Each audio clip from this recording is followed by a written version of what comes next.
Alex, we're going into a busy Easter period in good form.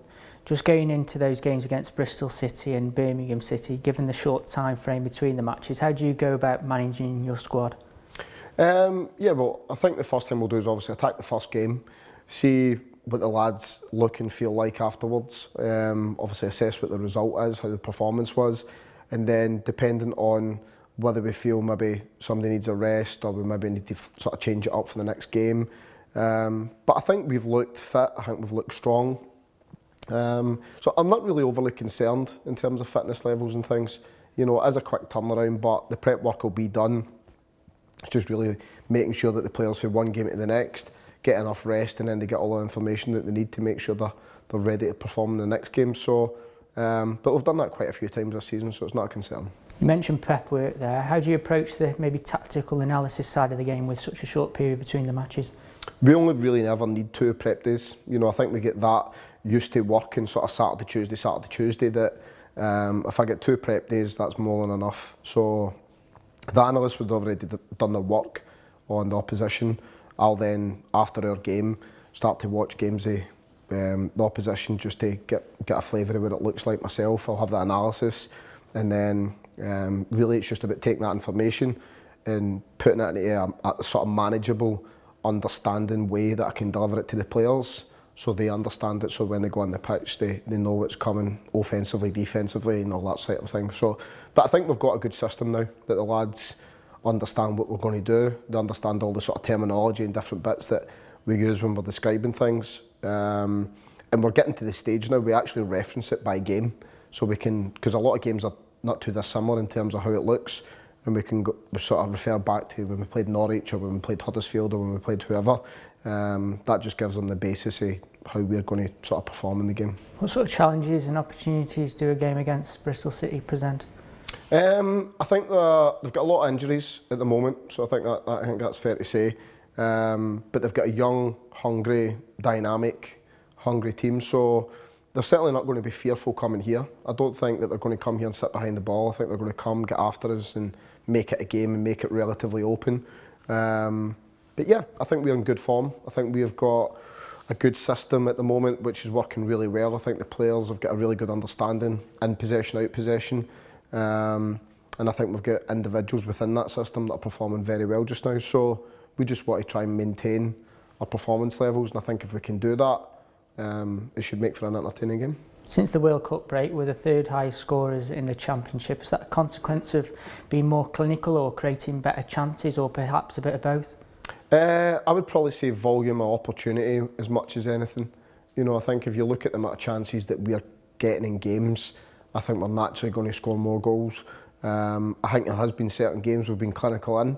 I think there's other games we could probably be a little bit more clinical. But yeah, I just think performance-wise in the main has been very good. I think we've got a good balance between pressurising the ball when we're out of possession and making sure we can keep it and build and get into good areas in the pitch. And I think we've got good balance in certain positions with personnel that balance off each other, so they complement each other. You're scoring more goals, an aspect that you perhaps approached and looked at during that break? Yeah, I just think that getting the balance of the team's key, you know, and sometimes you've got to try a lot of different combinations to get to that balance. And what you don't want to do is you don't want to play 1 or 2 games and then discount how you've been trying to do it. I think that the dynamics of the squad as well, in terms of, obviously now we've got Tyrese playing on a flank, we've got sort of Jacob tucked in off the other side, and although that personnel was here to start with, I don't think me or them at that point in time felt as if that was going to work as well as it has done. But now we're at the stage now where we've got a bit more security behind the ball in terms of pace and athleticism. I think then being a little bit looser in these areas have certainly helped us. So yeah, I just think that we've got a really good understanding of what our system currently looks like. If you look at the form since the World Cup break, you would be 7th in the table. You must be pleased with the progress you're making. Yeah, I thought it'd been higher than that, so I'm a bit disappointed, I'm not going to lie. But yeah, I think it shows progress. I think that we want to finish the season strongly, and I think that obviously we want to go into next year being a real attractive prospect in the summer for any potential players that want to be successful next year. You know, ultimately that's where we are. I think that we want to try and maintain the core of the squad, which we've currently got at the moment, which have done well. and we want to finish the season really strongly. Do you feel as though a settled team for the most part over the last few months has helped get results? Yeah, but I think that's easy when you're getting results, isn't it? Because what happens is when you're winning, it's easy to then sort of be relatively sort of consistent in terms of selection, in terms of how you're going to play. I think when you're not winning games and performances are a bit up and down, you're looking for a solution. So there's always going to be a tweak here or a change there. But I think one sort of coincides with the other, really.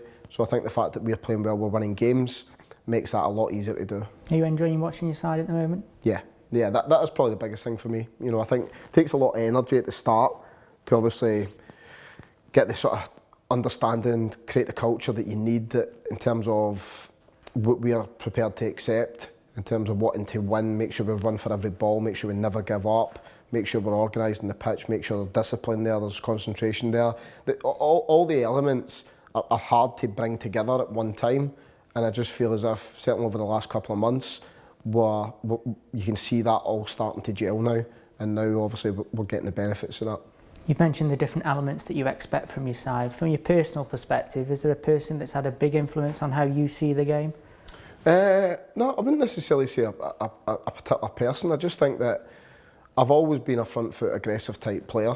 I like the game being played at a high tempo. I don't like the opposition having the ball and my team being passive. I really struggle to watch that. And I want my team to be relentless. I don't want us, when we score a goal, being quite happy and content and sitting back. I want to go and finish the game off and sort of put it to bed. So, yeah, I think you always want to get to a stage where you create a team in sort of your image, if you like, in terms of what you would like to see. And I think that, yeah, I think certainly over the last sort of month or so, we're certainly at the stage now where I'm enjoying watching us play. You mentioned after the game against Coventry how strong the bench is looking now. Player availability seems to have improved in recent weeks and months. Is that down to some of the changes perhaps behind the scenes, or some of the things that you've implemented down at the training ground? Yeah, I just think we've got some players back, but I think like anything else, when things are going well, all of a sudden you've got a full squad. Do you know what I mean? And when it's not going so well, there seems to be a couple of niggles, a couple of injuries. But I think that's more a psychological thing as much as anything. You know, and I don't suggest in terms of people psychologically being sort of not strong enough or whatever, but I think when things aren't going well, people get anxious. When they get anxious, they get tight, and when you get tight, naturally you start to get strained, you start to get pulled, you start to get sort of whatever. And I think also, you also need a little bit of rub of the green to make sure, like contact injuries, things like that don't obviously come along your way. And I think we've been in a position where I believe you make your own luck, but I think what happens is when everything's going well, you always seem to find yourself on the right side of things, whether it be results, whether it be making sure that you've got players available, all that side of things. So yeah, I just think in every aspect just now, we seem to be in a good place. How is the squad shaping up going into these two games? Yeah, good. We've got Dwight's been back in the grass, so he'll be available very soon. All the rest of the lads are back. Axel's not going to be long. So yeah, we're not far away from. Obviously, we've got a couple like Sarkic and guys like that who've been out longer term. But beyond that, yeah, we're not far away.